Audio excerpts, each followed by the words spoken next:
Rien de nécessairement très attirant pour les automobilistes, 4 toilettes chimiques en guise de service.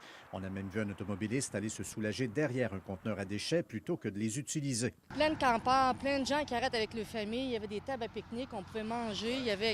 C'était beau, c'était le fun, c'était vivant, là, ça allait être désert. C'est vraiment désolant.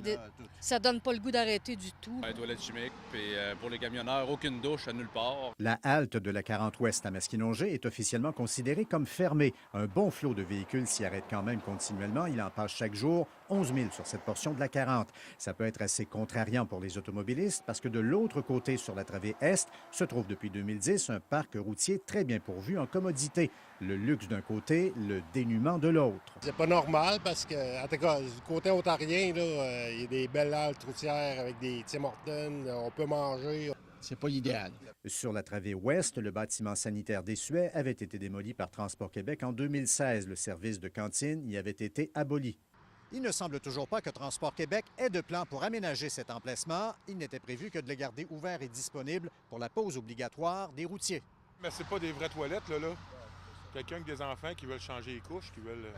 Il faut dire que ce n'est pas le seul parc routier seulement pourvu de toilettes portatives. C'est la même chose plus loin vers Montréal, à l'ancienne halte de Lanoret.